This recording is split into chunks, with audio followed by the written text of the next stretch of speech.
네, 안녕하세요. 한국사 A 이제 2학기 온라인 수업입니다. 방학 때 잘 보내셨죠?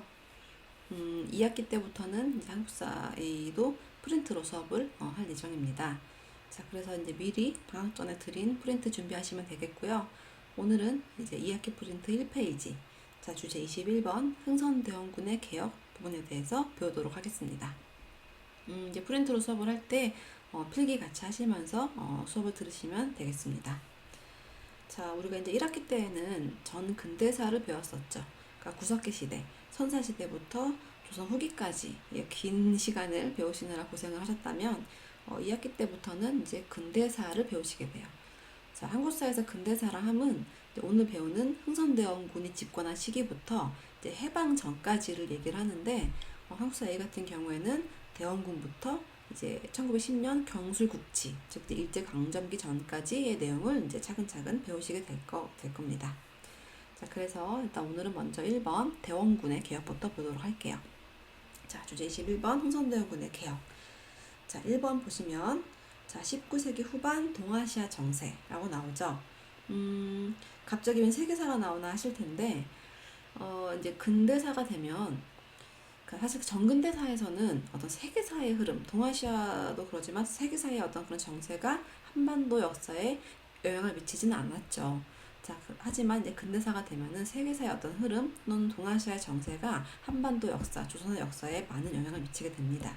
자, 고로 근대사를 배우시게 되면은 중간중간에 세계사의 내용도 배우시게 될 거예요. 자, 그럼 1번 이제 동아시아 정세를 좀 간단하게 얘기를 하자면, 자, 먼저 19세기 세계사를 한마디로 요약을 하면 일명 제국주의 시대라고 할 수가 있죠. 네, 제국주의 시대. 자, 제국주의가 뭐냐면 우리 배웠겠지만 이제 산업혁명을 마치고 독점 자본주의로 발달한 서양의 어떤 강대국들이 이제 원료를 공급받고 상품 시장을 개척하기 위해서 아시아나 아프리카에 식민지를 건설했던 시기를 제국주의 시대라고 하죠. 이런 제국주의 어떤 흐름이 19세기가 되면 동아시아에도 들어오게 되고, 자, 그래서 우리가 19세기 후반 동아시아 정세를 한마디로 표현하는 게 단어가 있어요. 그걸 뭐라고 얘기하냐? 자, 같이 필기하시면 됩니다. 일명 서세 동점이라고 표현을 합니다. 자, 서세 동점이란 건 뭐냐? 즉 서양의 세력이 동쪽을 점유한다라는 뜻이에요. 서양의 제국주의 세력들이 동아시아에 와서 동아시아를 점유하는 그런 시기, 즉 서세 동점의 시대라고 정리를 하시면 될 것 같아요. 자, 그래서 좀 하나하나 살펴보시면, 자, 밑에 한반도를 둘러싸고 우리가 양옆에 중국과 일본이 있었죠. 자, 이때 중국은 청나라였고 마지막 왕조였던 청나라가 있었고, 자, 이 청나라 같은 경우에는 보시면 자, 제 1842년에 영국과 제1차 아편전쟁을 치르게 되고, 이때 이제 청나라가 패배하게 되면서 일명 난징 조약을 맺게 돼요. 자, 그래서 이제 서양 제국주의 세력한테 문호를 이제 개방하게 됩니다.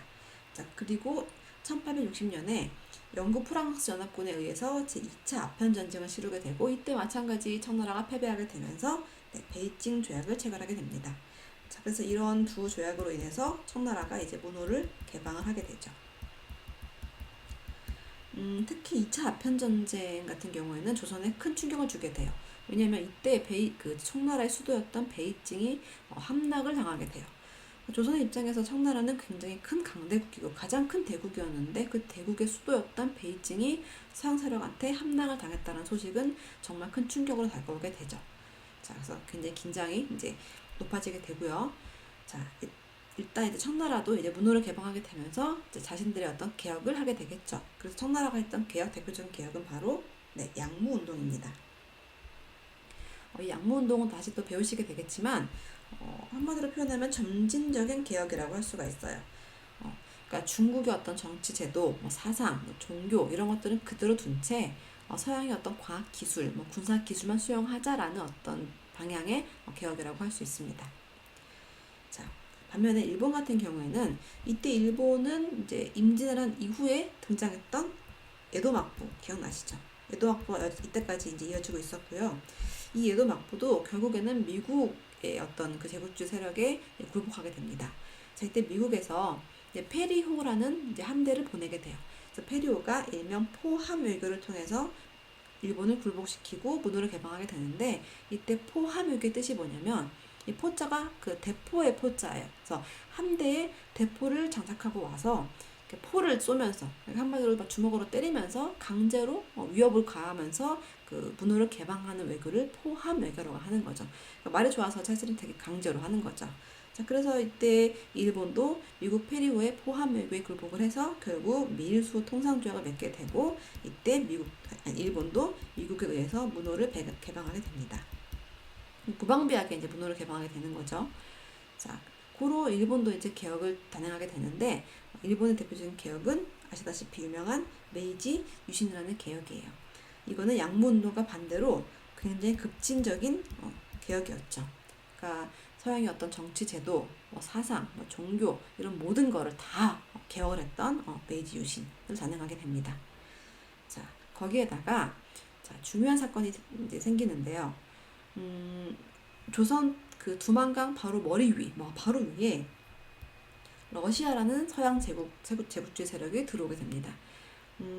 아까 배웠던 제2차 아편전쟁 때, 이때 영국, 프랑스와 청나라 사이에 이 러시아가 중재를 하게 돼요. 자, 그래서 이 베이징 조약을 중재한 대가로 러시아가 청나라한테 연해주라는 지역을 이제 얻게 돼요. 연해주는 어디냐? 바로 두만강 바로 위에 있는 지역이에요. 즉, 러시아가 베이징 조약 이후에 연해주를 점령하게 되면서 조선과 국경을 접하게 된 거죠. 그러니까 조선 바로 머리 위에 서양 제국주의 세력인 러시아가 딱 들어오게 된 거예요. 그러니까 이게 조선한테 굉장히 큰 충격, 그다음에 긴장을 가져오게 됩니다. 자, 이런 상황에서 당시 이제 국내 정세는 어땠는지 살펴볼게요. 자, 2번. 자, 1860년을 전후한 조선의 정세. 즉, 국내 정세를 보시면 우리가 1학기 말에 마지막 시간에 배운 내용을 다시 복습을 하시는 겁니다. 자, 기억을 다시 이제 되돌려 보시면, 자, 19세기 후반 조선의 정치는 바로 일명 세도 정치기였죠. 자, 세도 정치, 소수 외척 가문, 안동 김씨나 풍양 조씨의 소수 외척 가문이 모든 권력을 장악을 하고 왕권을 약화시켰던, 그리고 부정부패가 만연을 하고 사회 기강이 해이해졌던 그런 시대를 세도 정치기라고 하죠. 자, 고로 이런 세도 정치기에 가장 큰 피해를 받은 그 계층은 바로 백성들이었죠. 즉, 삼정의 문란이라고 표현되는 농민 수탈이 이때 굉장히 심해집니다. 삼정 기억나시죠? 전정, 군정, 황국의 세금에서 농민들을 수탈을 했던 삼정의 문란이 일어나게 됐고, 자, 그런 상황에서 중요한 거, 동학이나 천주교 같은 사상이 새로 들어오게 됐고, 이 두 사상은 특히나 평등을 강조했다고 얘기했었죠. 평등 사상을 강조하는 동학과 천주교가 확산되면서, 자, 농민들한테 이제 어떤 계기를, 농민들이 이제 반항을 하는 농민의 항쟁의 계기를 만들어주게 되죠. 자, 그래서 내가 선생님이 얘기했지만 19세기가 되면 조선은 무슨 시대다? 밀란의 시대다라고 얘기했었어요. 그래서 1811년에 홍영래의 난, 그리고 정말 중요했던 1862년 임술 농민 봉기가 등장하게 됩니다. 1862년에 임술년이에요. 이때 처음에 진주에서 시작했던 농민 봉기가 전국으로 확산이 되게 되죠. 그래서 1년 동안 내내 농민 반란이 일어났던 거죠. 자, 그래서 그때도 얘기했지만 1년 뒤에 어떻게 보면 이 임술 농민 봉기를 수습하고자 등장했던 사람이 바로 흥선대원군이었던 겁니다. 그래서 흥선대원군이 바로 1년 뒤에 1863년에 이제 집권하게 되면서 개혁을 단행하게 되죠. 자, 이런 상황에서 조선도 이제 마찬가지로 청나라나 일본과 마찬가지로 서양 세력들이 점점 들어오게 돼요. 그래서 이때 이양선이 이제 출몰하게 되는데, 이양선의 뜻이 뭐냐면 달을 이자를 써가지고 모양이 다른 배, 그러니까 조선의 배와는 모양이 다른 서양의 배들이 와가지고 조선에게도 통상을 요구하는 일이 자꾸 증가하게 됩니다. 자, 그러면서 전반적으로 사회가 굉장히 불안해지게 돼요. 자, 그래서 이런 상황에서 등장한 대원군의 과제는 바로 뭐였냐? 일단 전 근대적이고 봉건적인 어떤 그런 모습들을 폐지하고 근대 국가를 건설하는 근대화가 필요했었고, 자, 두 번째는 서양 제국주의 세력의 어떤 침략을 저지하고 자주국가를 건설하는 자주화가 필요했었겠죠. 네, 그래서 이런 상황에서 이제 대원군이 등장을 하게 됩니다. 네, 그럼 마지막으로 3번 오늘의 하이라이트죠. 흥선대원군의 통치에 대해서 배우도록 하겠습니다. 자, 대원군 통치는 별표 하나 하시고요. 자, 일단 대원군이라는 거는 이제 왕은 아닌 거죠. 그 당시 왕은 이제 고종, 그러니까 대원군의 아들이었던 고종이었는데 이때 고종의 나이가 어려요. 10살 정도 됐기 때문에 이제 아버지였던 대원군이 섭정을 하면서 통치를 했던 시기를 흥선대원군 시기라고 합니다. 자, 이 대원군의 통치는 크게 두 가지, 왕권 강화 정책과 민생 안전 정책으로 나눌 수가 있어요.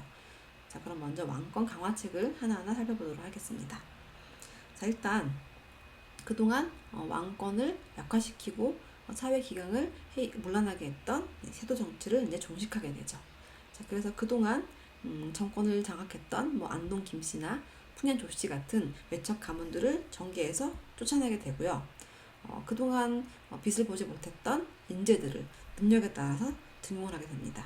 그래서 이들을 등용을 해서 자신의 어떤 개혁에 뒷받침을 하게 되겠죠. 그래서 일단 먼저 했던 거는 세도 가문들을 종식시켰다라는 거고요.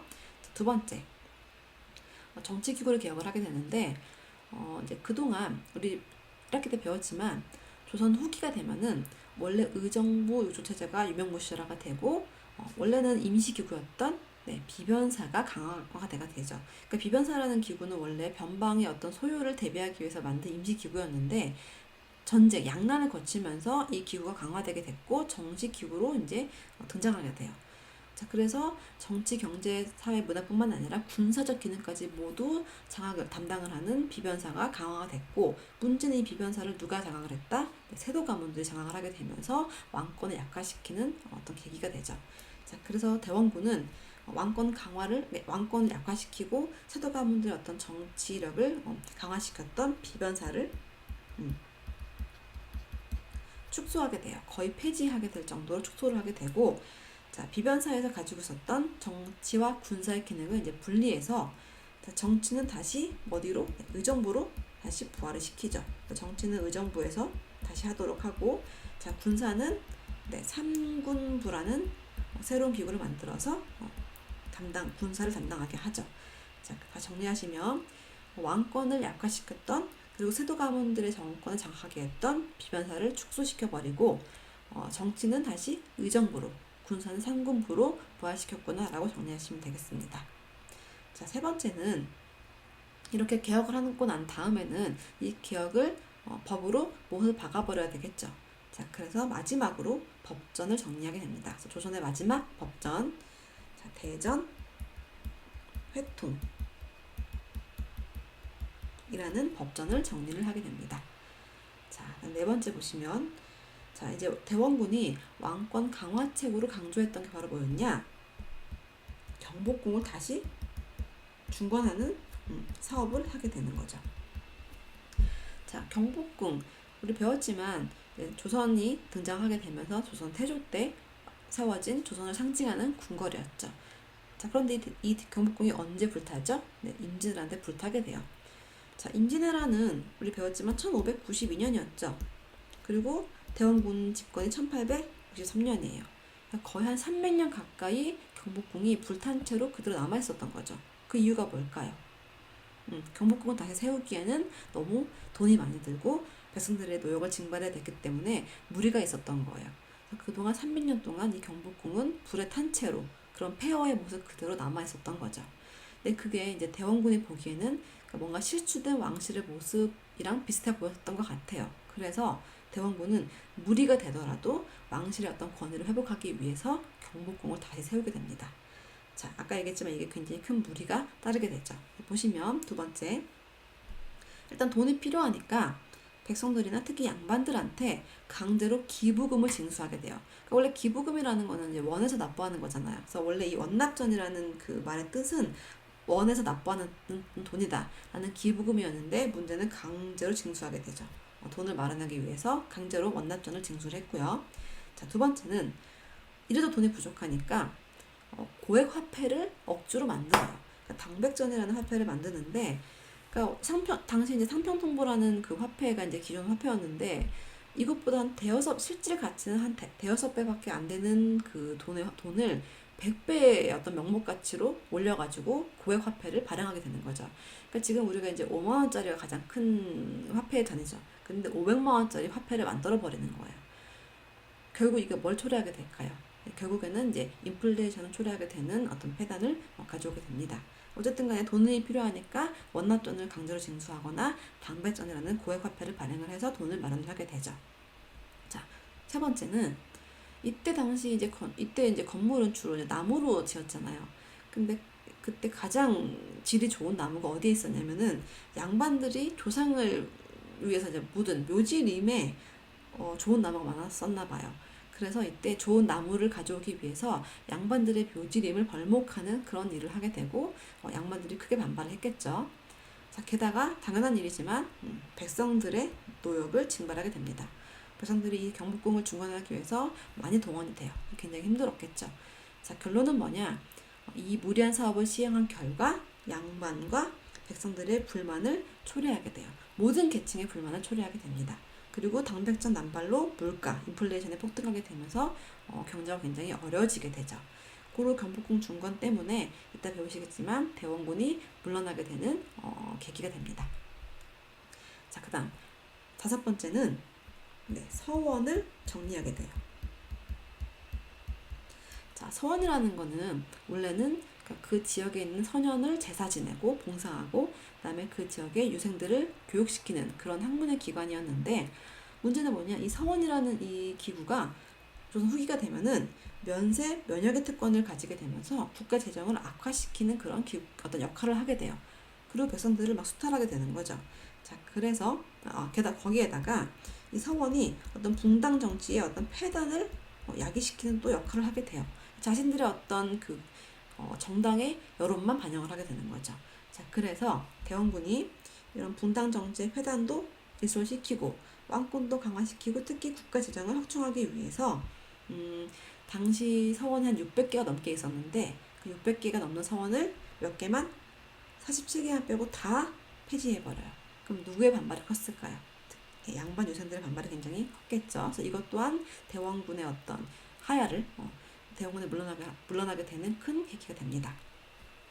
자, 그다음 두 번째 보시면 자, 대원군이 사실은 등장하게 된 이유가 바로 민생 안정 정책이 필요했기 때문이었죠. 삼정의 문란을 이제 개혁을 하게 됩니다. 자, 삼정은 우리 배웠지만 전정, 군정, 황곡이 있었죠. 자, 전정은 뭐였죠? 토지에서 나오는 세금을 걷는 거였는데 이때 사람들이 특히 이제 그 양반 그 관리들이 그냥 규정 없이 그냥 무조건 막 수탈을 하니까 이때 전정을 개혁하기 위해서 일명 양전 사업을 실시하게 돼요. 양전 사업은 뭐냐? 다시 토지를 다 조사해가지고 그러니까 세수를 다시 정확하게 확보를 하는 거예요. 토지를 다시 조사해서 세금을 걷는 세수를 확보를 해서 정확하게 걷게 만든 거죠.